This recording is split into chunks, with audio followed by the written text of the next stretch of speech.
all nations. Amen. From the north to the south, from the east to the west, every nation, every tongue, every tribe, every language bows in exaltation. Father, we are grateful. Amen. We activate the ministry of angels. Amen. In our midst. Let your amen come alive. Jesus. Let your amen come alive. Amen. We activate the healing presence. Yes. Of the Holy Spirit. Amen. Let the church resound with a better amen. Amen. We activate financial blessings and breakthroughs in the house. Amen. We activate the grace for ministry. Yes. In the house in the name of Jesus. Amen. Let the weapons of the enemy. Yes. Never be able to penetrate. In the name of Jesus. And to disturb what you have organized and you have prepared. Jesus Christ. By design and by order before the curtains of time. Amen. We pray that you sit enthroned in the service of your people. And let your son and only your son be exalted. Let every ear be receptive. Amen. Let every heart be open. Amen. Let every eye be focused. Amen. On Jesus Christ. Amen. The Savior and the Mighty One. In Jesus' mighty name. Amen. Amen. Kindly take your seat in God's presence. You can give a better clap if you want to. Let your voice come alive. Hallelujah. Amen. I need the voice of the church. Hallelujah. Amen. I want to continue with what we began last week. Your language is your life. Say my language is my life. I didn't hear the church. A better one, of course. My language is my life. It's my life. In other words, what I say defines my life. Amen. Amen. So going forward, last week I said that your language defines your origin. Your language defines your origin. When you belong to the Fanti tribe, you are defined most of the times by your dialect. If you belong to an Ewe tribe, you are defined by your language. Of course, there are other identical marks that help to identify your background and origin. But one of them is also your language. And from last week, we saw that when Peter spoke, one of the guards approached him and said, you are defined by your language. It seems like you are one of the disciples of Jesus. And that means the disciples of Jesus, you have a way of speaking. Can I get a better amen from the church? It's a good point to clap your hands.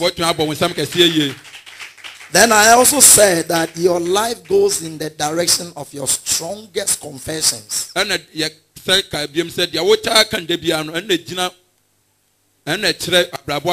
Your life goes in the direction of your strongest confessions.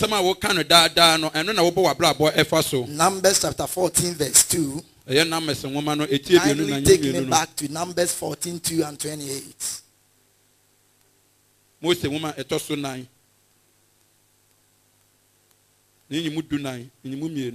Alright, it's on the projector. So let's read. And all the children of Israel, read with me, murmured against Moses. Can we be upstanding? 1, 2, read with me. Numbers 14, 2. Read, church. All the children of Israel murmured against Moses and against Aaron, and the whole congregation said unto them, would God that we had died in the land of Egypt, Or would God we had died in this wilderness? Verse 28. Verse 28, read. Say unto them, as truly as I live, saith the Lord, as ye have spoken in my ears, so will I do to you. Amen. Amen. Take your miracle seat. And they was between that and so. Most a woman a tosso nine, a tidu nine, nini mummy no say. Now Israel phone in your tia most any Aaron. Now as a phone in our catcher won't say. A kaye enqua and kaye we were as Missouri as I so. And now as Rosso her impo. A kaye enqua and kaye woo. Amen. Ni modu no what your say. Catcher won't say, me I was some tia see ye. A radin or see. Said the Macase Gumasumuno. Sarah na meyamu. Amen. So what do we derive from this reading? What do we get? What is the lesson to take from this reading? I can cancel the children of Israel had two negative confessions. Now Israel for no more in summer, two negative confessions. In summer and some for the first part was that we wish we had died in Egypt. Then number two, we wish we had died in this wilderness. So per these two confessions, God responded to them positively. From the verse 28. What you have spoken in my ears is what I'm going to do for you. So it tells you that our lives on earth will go in the direction of our strongest confession. Hallelujah to Jesus. Amen. Then thirdly, we said your language is a manifestation of the state of your heart. You see, the heart has been made such that without any technological aid, you will not be able to see the human heart.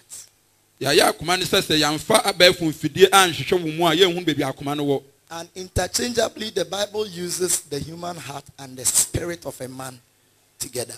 So when the Bible says your heart, sometimes it's talking about your spirit. So in Matthew 12:34, the Bible says, out of the abundance of the heart, the mouth speaks. 12:34. Out of the abundance of the heart, the mouth speaks. Not out of the abundance of the mind or the head. Whatever has been deposited and captured in your spirit is what finds expression through your mouth. Hallelujah to Jesus. Amen. Then we said again that you cannot rise above the level of your language or confession. Your life can never go above what you say all the time. The progress you want to experience, the beautiful life you want to encounter, the glorious destiny you want to see, it will never rise beyond your confessions. In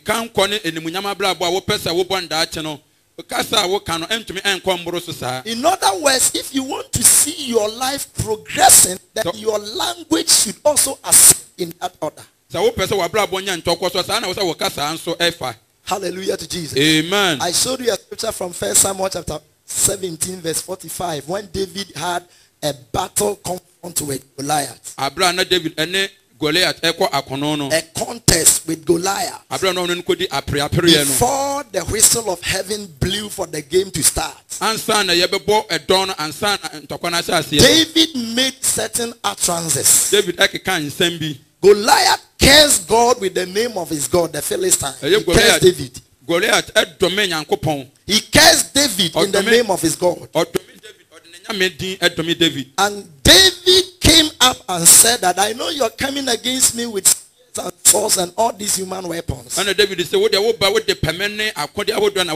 know from the written records of heaven that no weapon formed against me, David, shall prosper. Somebody, you are not here. So I am coming against you in the name of the Lord. And somebody is getting prepared to fight what was fighting him several years ago. I need the voice of the church this morning. Amen. So David responded to Goliath that this very day, not tomorrow, you will see your death before my presence. And your head will be cut off. The rest of your body will be thrown for the birds of the air as food. When David finished confessing, he picked up a sling or a sling.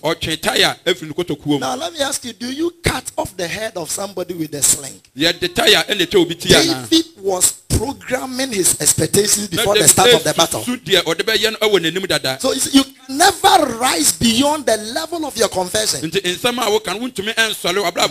the times we think it's a demon, But before the devil accesses our lives, he needs a stepping stone. He needs a door to be opened. And the moment you speak, you have opened a door.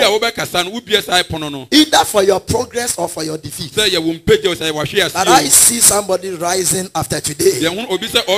I see somebody rising after today.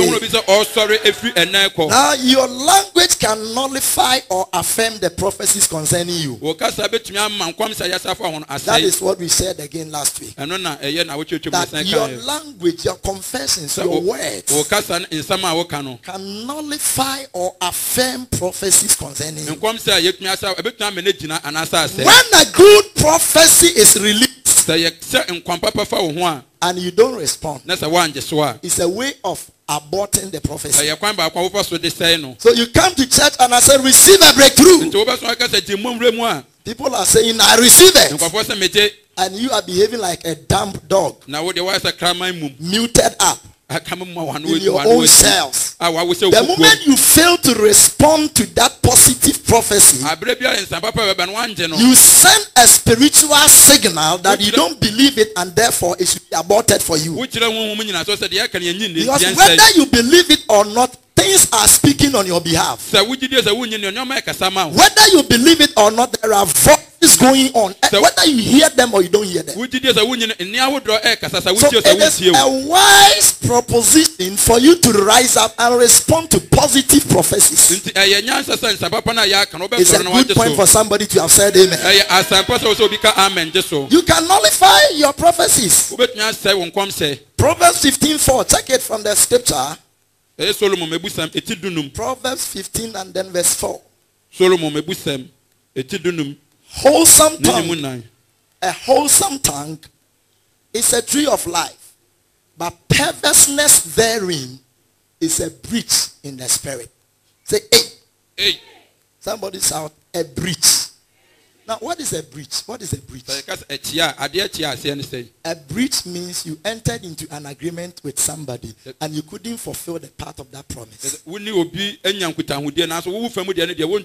That means there is a breach. And from this powerful scripture, perverseness in speaking. When you speak perverse words, when you use negative expressions, it is a breach in the spirit. It's a breach in the spirit. It goes against the order in which things should flow for you. But when you have a wholesome tongue, it is a tree of life. Somebody say amen to that. Somebody say a better amen to that. Now I want to show you today what is in a language. Say to somebody, have you heard this message before? Ask the person. Ask the person. What is in a language? I want to show you. When you speak, what is supposed to happen? When you utter words, knowingly or unknowingly, what is going to happen? I want to enlighten you by the Spirit of God, for you to become abreast of what are the components and the content of a message, an expression, or a sentence? What are the things in them? Please, I need you to hear me and translate it well because I understand your language. Amen. Praise God. Hallelujah. So go with me to Peter. Peter. Say Peter. Peter. You don't understand things. Say Peter. Peter. How many of you are looking for visas to travel? Look at how you are communicating this simple way. And by the way, please, if you are achieving, I need you to stop. You can appear before the chief Asante and you are achieving.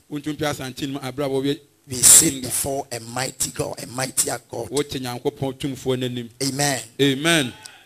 First Peter chapter 3 and verse 10. Later I will come and lay more emphasis on that. Can we read from where we are? Want to read?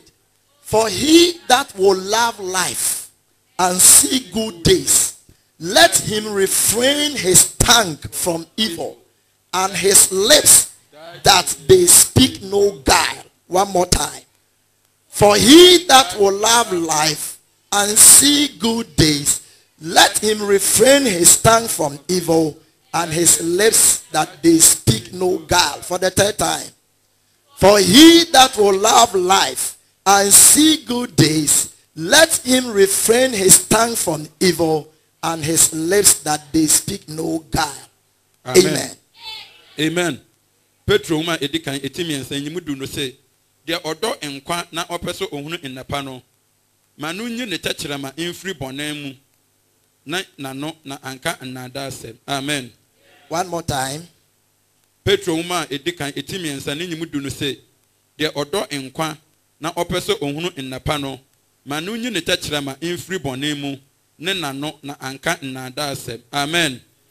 Amen. Amen. So how many of us want to die early? I want to see, maybe you have a will that spells out that you are going to die by the end of this year. You have a will to die early or not to die early. The scripture is saying, he who will love life. If you want to live long, longevity on earth is not in the hands of the devil. I can even say that longevity on earth is not fully in the hands of God. If we are to go by his own word, then longevity on earth is not fully in the hands of God. When you decide to die, God will never say, I will abort the death. When you decide not to live long, God will never say that I forbid you from doing that. Because God is himself his word. In the beginning was God. In the beginning was the word. The word was with God and the word was God. So he's saying that if you want to see more days ahead, you want to see better days ahead of you, you want to see good days ahead of you, the principle is refrain your tongue from speaking guile. Refrain or resist. The word refrain means to hold yourself in, to control yourself, to manage your tongue. Hallelujah to Jesus. Amen. So if you are unable to follow this principle, you have given a massive door opener to the enemy. But I see you forbid and I see you overcome it in the name of Jesus. In Ephesians chapter 4, the Bible says, give no foothold to the devil. Give no foothold to the devil. So when you speak, you can open up yourself to the devil or you can open up yourself to God. So are you ready? The things that we can find, the components, the content, the elements in a language. How many of you are ready for that? How many of you are ready? Number one, the first thing to talk about is when you speak, you are sowing seeds. So say with me, words are seeds. Words are seeds. Abegu. You are doing a transliteration. You want to transliterate from the English to the tree. But it's not a good way to do that. Amen. Amen.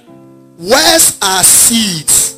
So anytime you speak deliberately or without conviction, you are sowing seeds.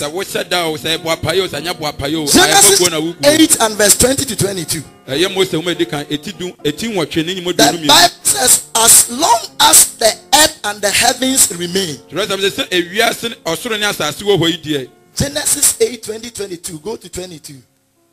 While the earth remained, seed time and harvest time, cold and heat, summer and winter, day and night shall not cease. Somebody say amen to that. So while the earth remaineth, seed time, harvest time, sowing and reaping will never pass.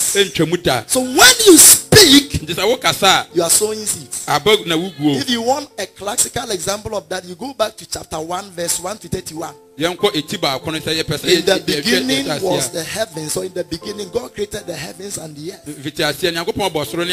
Now the earth was without form. Darkness was upon the face of the deep. The Spirit of God was hovering over the surface of the deep. And God said, what did God do? What did God do? Talk to me. What did God do? He spoke. God said, let there be. Somebody said, let there be. Let there be. And what happened? And there was. So when God said, let there be light, is my protector guy sleeping or what? Hallelujah. Amen. Let there be light. There was light. Let there be firmament. There was firmament. Let there be grass. There was grass. Let there be this bed. God commanded the sea to be filled with fishes. That he commanded the skies to be filled with the birds of the air. God didn't need any other instrument than the instrument of the tongue. And I want you to understand, your tongue is a very powerful instrument you have been given by God. Say amen, somebody. You have a powerful instrument before you. You don't need bulldozer to create a lot of things in your life. With the tongue, a lot of things can change and line up with the orders of Jehovah. God said, let there be. Let there be. Let there be. Let there be.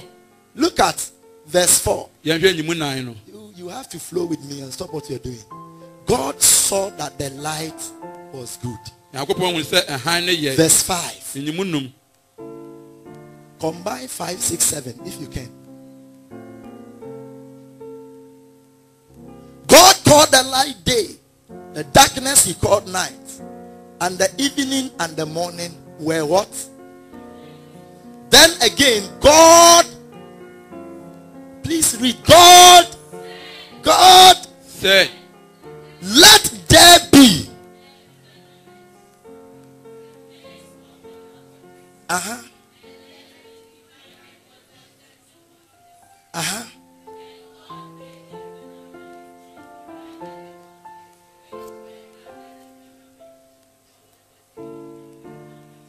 Hallelujah. Amen. Now if you read through up to verse 31, then you continue to verse 2, chapter 2. Continue from chapter 2 verse 1. Chapter 2 verse 1. Thus the heavens and the earth were finished, and all the hosts of them. Verse 2. And on the seventh day, God ended his work. Blah, blah, blah. Verse 3. God blessed the seventh day and sanctified because good. Verse 4. These are the generations of the heavens and the earth when they were created. When they were in the day the Lord God made the earth and the heavens. Verse 5. And every plant of the field before it was in the earth, and every herb of the field before it grew, for the Lord God had not caused it to rain upon the earth. Now, the whole scripture is saying that before plants ever came into the soil, God had to speak the seed into the soil. Amen is weak. So whatever we see around, all the beautiful creation of God we see around, all of them were product of the words he spoke. And I can by that say that what we are experiencing in life today is a byproduct of what we said yesterday. And what you're going to see tomorrow will be a reflection of what we say today. The things you did in the past has brought you, and what you will do today will judge your tomorrow. Somebody say with me, words are seeds. There are a variety of seeds, of course. Hallelujah. Amen. When you speak, you can sow the seed of fear by speaking. The moment you speak, you sow a seed. And it could be a seed of fear. When you speak, you can sow a seed of curse with your words. When you speak, you can sow a seed of faith or blessing. Variety of seeds we are sowing every day. Anytime you are speaking, consider the fact that words are seeds, and so what seeds am I sowing? Then remember Genesis 8:22 that seed time and harvest time will never pass. Hallelujah to Jesus. Amen. It's a good place to put your hands together for Jesus. Number 2. What is in a language? Go with me to Ezekiel chapter 2 verse 2, Ezekiel chapter 3 verse 24. What is in a language? What is in our words? What is in our conversion? The components of the words we speak. Ezekiel 2:2 says that. Can we read? And the Spirit entered into me when he spake unto me. Amen. Amen. There are 2 things to talk about here. Let me ask you, what entered into the prophet? Church, what entered into the prophet? What does the chief say, please?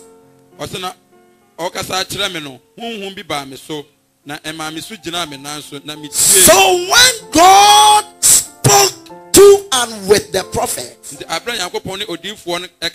he said, a spirit entered me. Meaning that words carry spirit.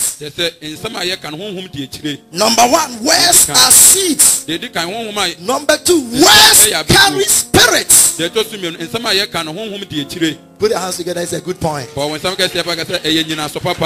Hallelujah. Amen. He said, when he spoke with me, the spirit entered me. When he spoke with me, the spirit entered me.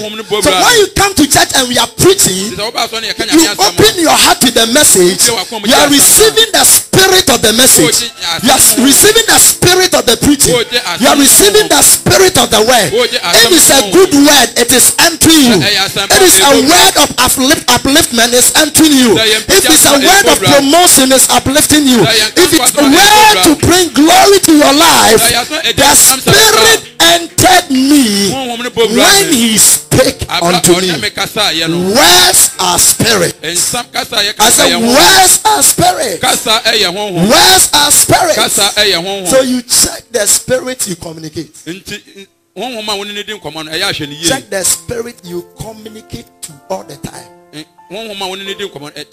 And always be very aware when you are speaking. And ask yourself, what kind of spiritual transmission I am giving out?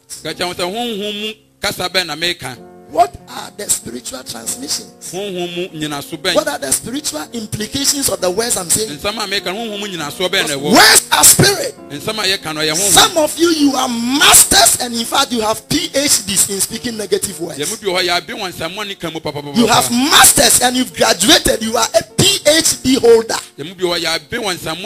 when it comes to speaking negative words. And some of you are masters at lying. In fact, you have graduated from masters. You have a PhD in telling lies. Words are spirit. And whatever you sow, you are going to reap it. Even if it doesn't happen today, they are waiting for you in the future. Words are spirit. Spirit entered me when he spake unto me. Look at chapter 3 verse 24. Chapter 3 24. Then the spirit entered into me and set me upon my feet and spake with me again. Say, wow. Powerful. Somebody is receiving the Spirit of God. Number 3. What is in our language? Power. To me. Say power. To me. Power. To me. He says the Spirit entered me and set me upon my feet. So when you speak words, it can engineer an action in the life of the hearers. It can engineer an action in the life of the hearers. Praise the living God. Amen. Somebody speaks to you, and the moment he ends his expression, you are charged to do something. The spirits we receive, they are powerful. The words we receive are powerful. The words can urge you to go in the direction of things you have not programmed your life for. Do I have a witness in the house? Do I have a witness? That you were not programmed to do something. But the moment you heard words, then you realigned your shadows. Say, I'm going in the direction of this thing. Even in our secular world, you go to your workplaces, working until you hear the voice of your boss. I need this. Then you have to put an end to whatever you're doing and rush and attend to the call of your boss. So church, hear me. Words are powerful. Say, words are powerful. The Bible says, where the word of a king is, there is power. Where the word of a king is, there is power. And we have the King of Kings in our midst. So when you come to church and it's time for preaching, look at me and you're doing this.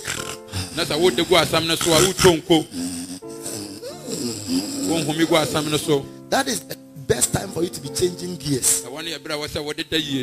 You close from church and you are more weak and fragile than you came. Because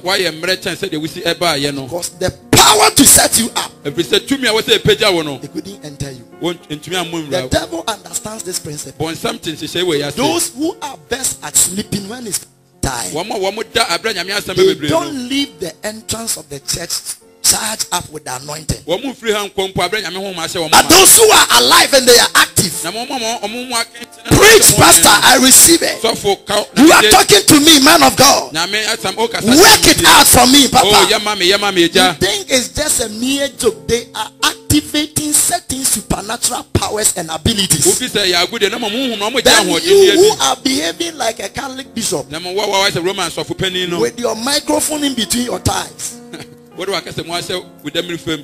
don't want to respond. You just look at the preacher man like a monument. You look at him sometimes. With your sexy eyes, you want to sexy up your pastor.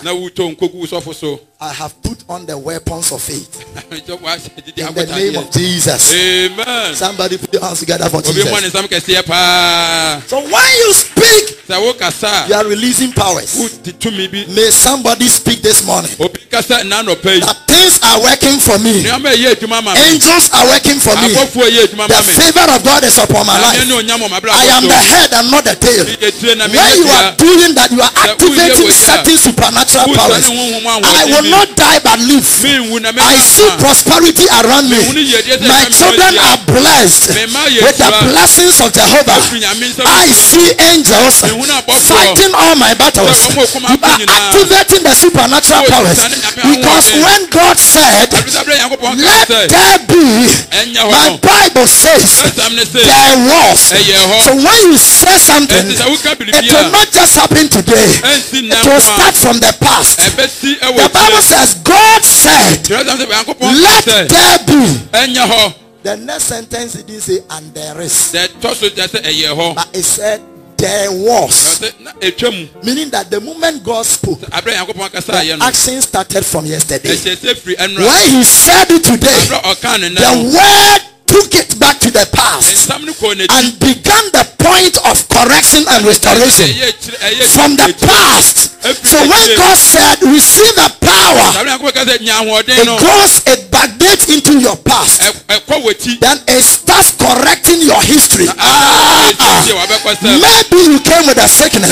When I say receive your healing, the word enters you, goes to the past histories of the sickness. Then it will start the process of correction from the past. So before it happens physically, in the past tense, there was. It has already happened. It has already happened. I said to somebody, your blessings are already established. I said to somebody, your favor has already been assured. I said to somebody, your marriage is at the door. I said to somebody, your victory is at birth. I said to somebody, your beauty before you. The Bible says, blessing and cursing are set before you. Choose what you want. Blessing and cursing are set before you. Choose what you want. I go in the direction of the blessing. I go in the direction of the blessing. I go in the direction of the blessing. Say prosperity is mine. Prosperity is mine. The favor of God. One day David got up, stood in the mirror, and he said to the picture, the image that he saw in the mirror. David said to the image, the Lord is your shepherd. The Lord is your shepherd. The Lord is your shepherd. You will go through the valley of the shadow of death, but you will not die. David said to the picture, I see God set a table before you in the presence of your enemies, and I see goodness and mercy, goodness and mercy following you all the days of your life. Words are powerful. Somebody release power.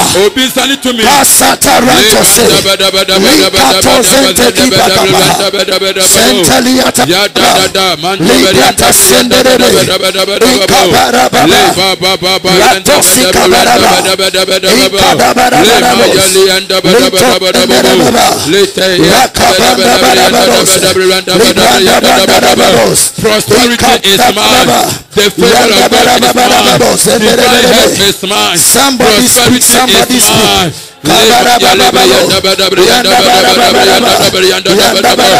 Prosperity in my life has shed the blood. In the name of Jesus, the goodness and the mercy of God following my life in the name of Jesus. In the mighty name of Jesus. I stand the head. In the name of Jesus. In the name of Jesus.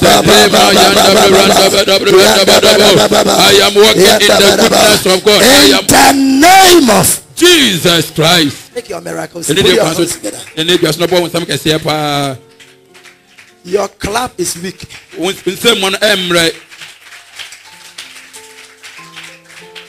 If you will learn how to speak positively, you'll be a power carrier. I said you will be a power carrier. If you will learn how to speak right, you will be a carrier of power. Because words carry power. Then the fourth thing to talk about. Are you ready to hear this? Are you ready to hear this? The fourth thing that can be found in our words is destiny. Somebody say destiny. That is the fourth thing. Words control destinies. Say words control destinies. What is the first thing to talk about when you speak? I said, what is the first thing to be found?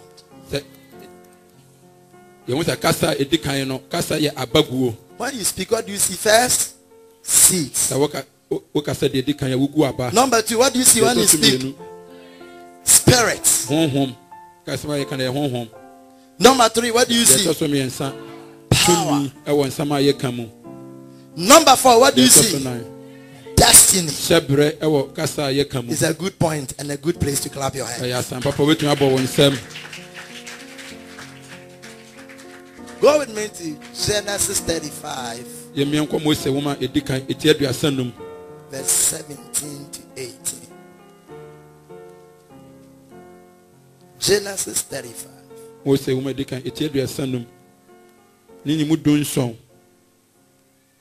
And 18.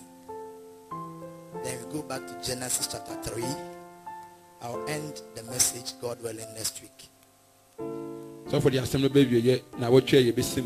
Amen. Amen. Are you there? Genesis 35. Verse 17 and 18 combined.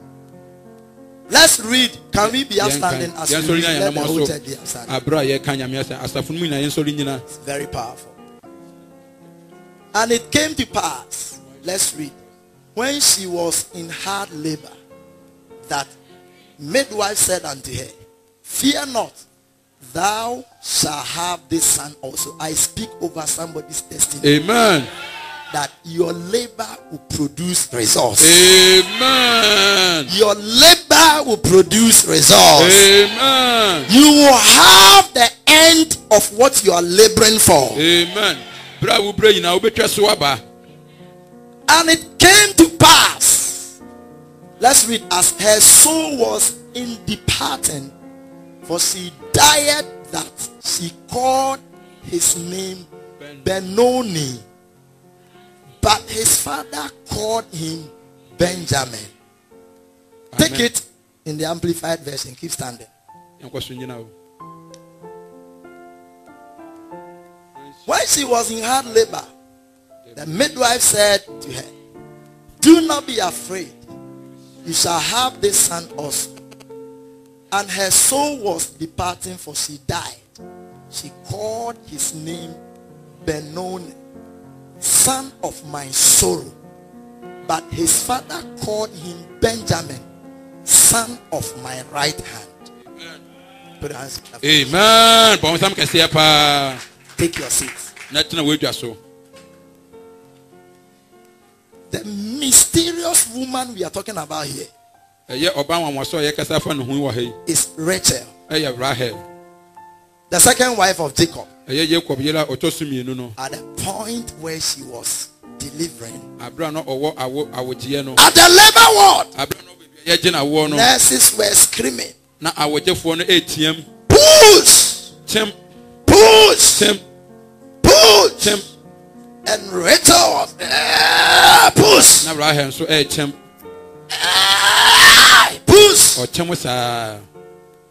push. Then the nurse said, oh, the baby is very, very well. You will have it. But the mother was at the point of dying. So when the mother, the pain and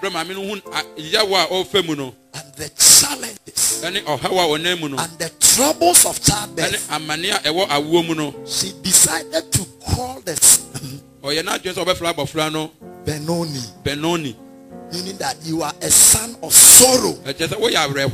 You are a child of sorrow. You are a child who brought sorrow to me, and you are going to encounter sorrow all the days of your life. But the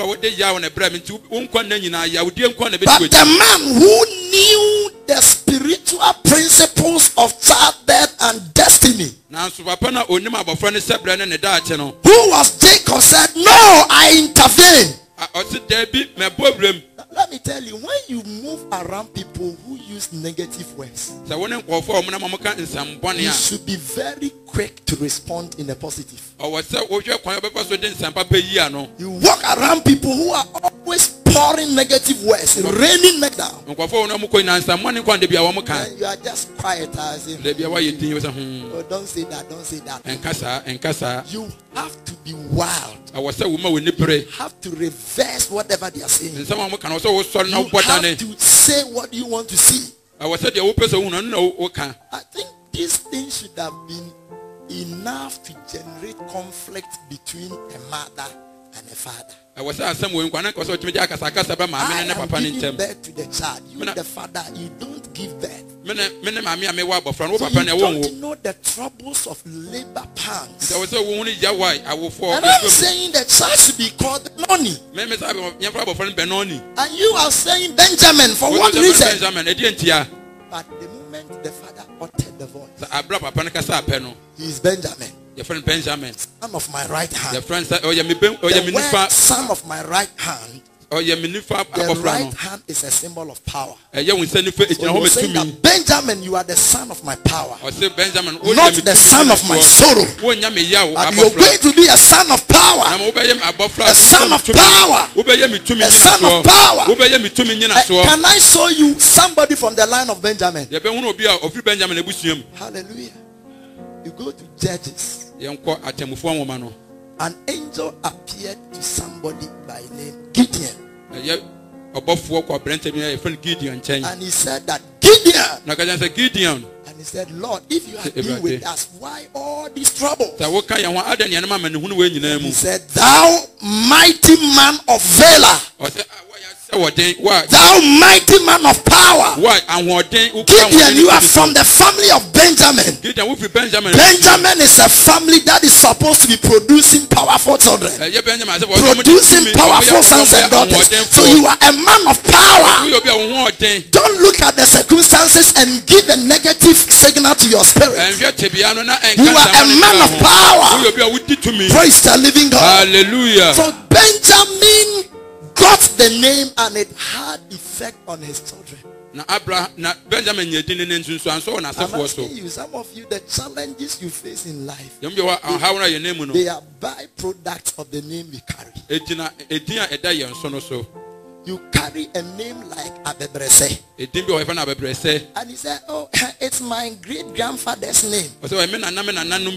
Powerful for that name. God bless you. You will continue to be a warrior, a wanderer, and a wrestler. You bear that name Abebrese.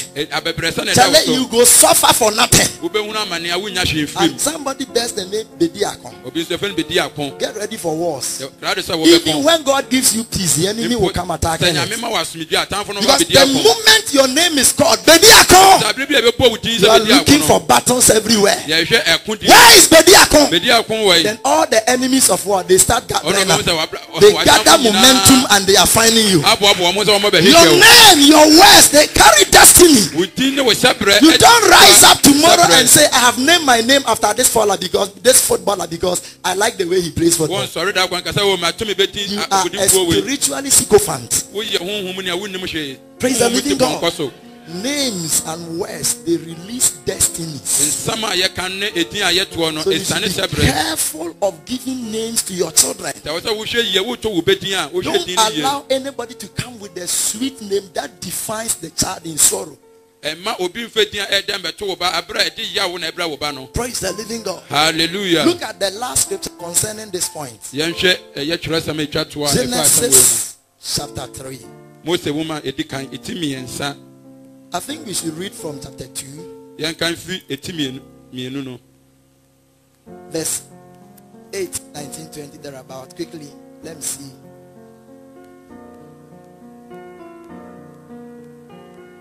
I know chapter 2 will talk about this. Because of time, I want to see if I can get straight away.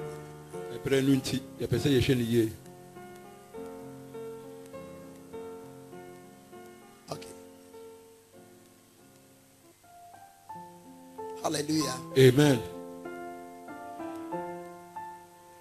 All right. We can take it from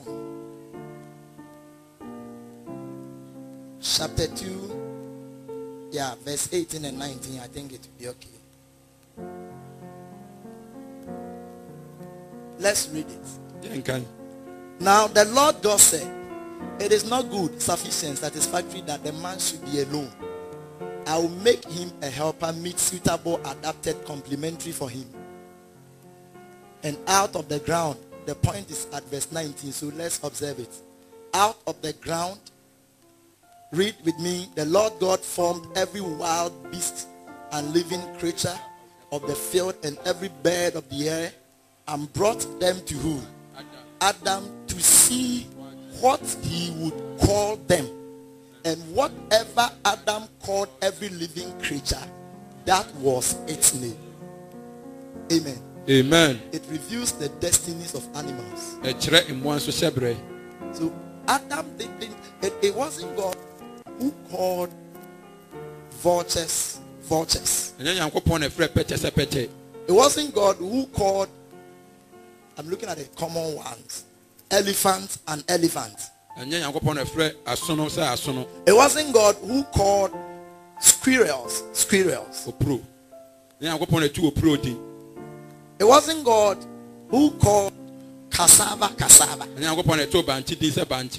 Hallelujah. Amen. Adam looked at all these created beings. And then he assigned words. Each and every one of them. Adam said, this you are going to be called a serpent. A snake. This is going to be a millipede. Millipede.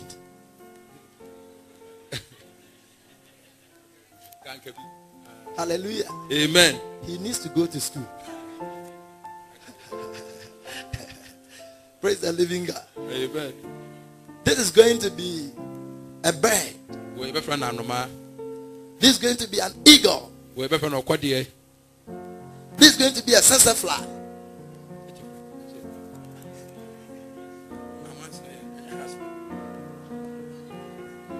Amen. Amen. You see, it's there. Just be thinking of all the other names you know. It was man who gave names. And your name is your destiny. Amen. Amen. So whatever name you give to your child will surely be the destiny the child will live to fulfill. Some of us wake up, hey, you are a fool. Look at him. You with a foolish head. He will live and become more fool. Because you are establishing a destiny on that child. Hallelujah. Amen. You lift up your voice and like you will suffer. Ignoramus. You are ignoramus. Beauty, but you have no brain. All the words we speak, they spell out the destinies of people. And so you have to be careful. ending it, God willing, on Sunday. If you come to God's kingdom, in I think Isaiah 12 verse 3, if the Holy Spirit is helping me to get the scripture right, then check Isaiah 12 verse 3. I think, therefore with joy you will draw rivers from salvation. Okay. Therefore with joy you will draw water from the wells of salvation. With joy you will draw water. Anyway, this is not the scripture I want. But next week I will show you. The scripture says, those who come to Mount Zion, they will never say they are sick. Somebody say, hey. Several years ago, I had a pastor. We were discussing some of these issues. We were at Botanic Garden.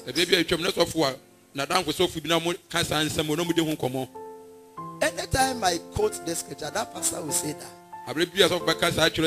Stop this negative faith conversions. When you are sick, let people know that you are sick. But the scripture is saying that those who are in Zion will not say they are sick. It didn't say that they will never be sick. It didn't say they will never be sick. But it's saying that they will not say they are sick. Meaning that even though sickness may be attacking your body, the confession should not synchronize the sickness. It should rather point to the healing power. So instead of saying all the time, I'm sick, to establish and customize your own sickness, you rather say, by his stripes I am healed. In the name of Jesus I am well.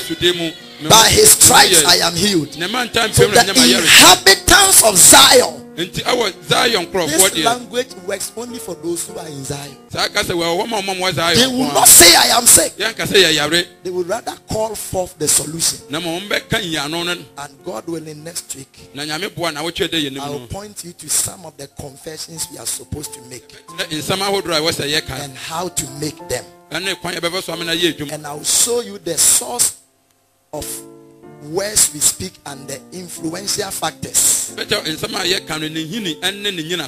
Amen. How many of you are ready for next week? You want to know what is influencing the things you say? You want to know that what is influencing my confession life? What are the influential factors? And then how do I change my confession? God willing, next week that will be the third part of the message. Your language is your life. God bless you this morning. Shall we rise up and pray? Somebody rise up to your feet. Your language is your life. Say it, your language is your life. My language